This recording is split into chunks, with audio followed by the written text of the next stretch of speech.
Okay, so you want to lose weight, get rid of joint ache, or eliminate your brain fog, and you've heard that the carnivore diet is the answer. But is this true? Because didn't Dr. Paul Saladino turn his back on carnivore because it gave him heart palpitations? So, is the carnivore diet something you should be doing? So, what exactly is the carnivore diet? Well, in its purest form, carnivore means zero plant foods. You eat only meat, fish, eggs, and maybe some animal based products like butter or cheese if you tolerate dairy. Carbs? Non existent. Fiber? Forget about it. Macros typically land around 50 to 80% fat, 20 to 35% protein, and virtually zero carbs. It's basically a perpetual barbecue, and for many, it feels like freedom. One shopping list, one meal plan, no counting calories or carbs. And why do people jump on this meat train anyway? Well, for rapid weight loss. You see, protein has a thermogenic effect, meaning your body burns more calories simply digesting that protein than it does carbs or fats. Meat's satiety superpowers are unparalleled in that fat and protein team up to crush hunger, so you often end up eating fewer calories, and many report dropping 1 to 2 pounds a week, especially in month 1. Secondly, a carnivore diet results in steady blood sugar and ketosis.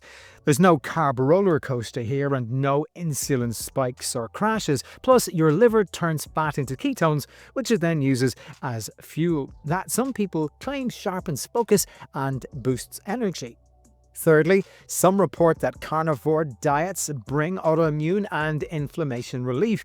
Online, you'll read many anecdotes where people's psoriasis or eczema has cleared up completely, their joint pain has eased, and their Hashimoto's flare-ups have stopped. In 2022, a case series noted that 3 rheumatoid arthritis patients noted less swelling and pain after 12 weeks of elimination, leading to an all-meat phase.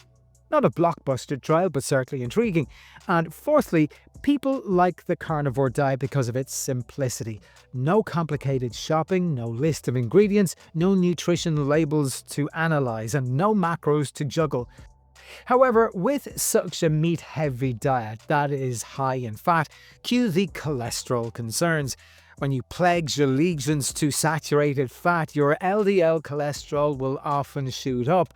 Traditional wisdom and mountains of research link high LDL cholesterol to atherosclerosis and heart disease. But here's the kicker: not all LDL is created equally. Because you have small, dense LDL. Think sports cars, zippy, sneaky, prone to slipping into artery linings. But you also have large, buoyant LDL particles. These are more like SUVs. They're bigger, they're slower, they're less likely to lead to plaque buildup. A 2021 review in the Journal of Clinical Lipidology found that some high-fat, low-carb diets raise total LDL cholesterol but shift the particle profile towards the fluffier, larger, less harmful LDL particles. But that shift is not guaranteed. Genetics, baseline health, and lifestyle all play a role. Without advanced lipoprotein testing, that is, the particle size and number, you're flying blind on your standard lipid panel. Now remember Dr. Paul Saladino I mentioned earlier? Once carnivore royalty, he posted mid-2024 about heart palpitations and a dive in testosterone, plus sky-high LDL after months of meat-only living. He reintroduced starchy tubers and leafy greens, and his labs bounced back. If the diet's poster child hits the brakes, maybe that's a sign for the rest of us too. Meat packs vitamin B12, iron, zinc, and complete protein, and organ meats like liver, heart, and kidney are micronutrient bombs with vitamin A, copper, folate, and choline. Seafood adds iodine and anti-inflammatory omega-3s, but vitamin C in meat is virtually zero, while it's at trace levels in raw organs.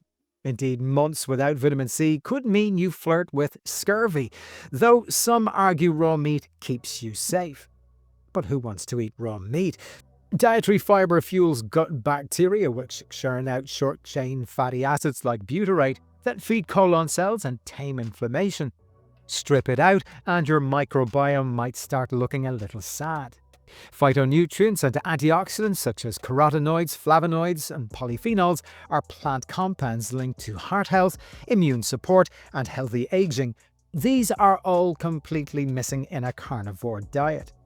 And potassium and magnesium are present in meat, but often at lower, less balanced levels than in fruit and in vegetables.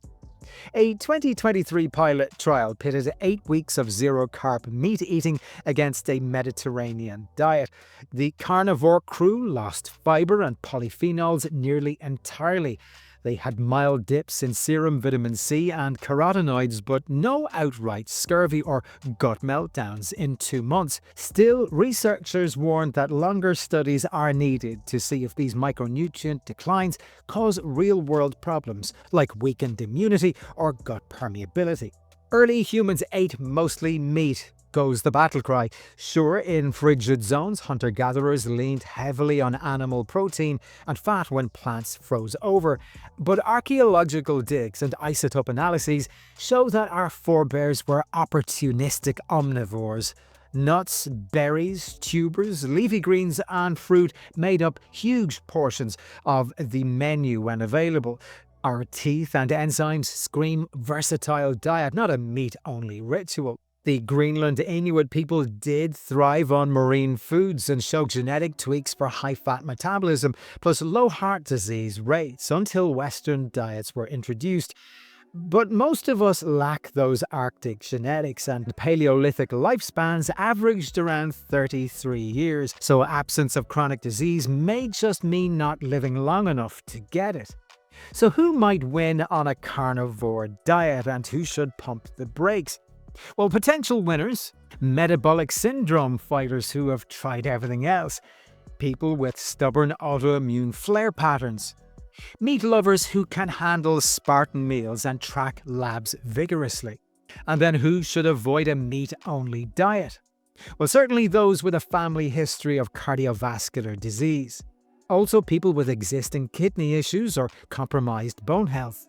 And if you have disordered eating tendencies or orthorexic leanings, that is, you have an unhealthy preoccupation with pure or healthy eating.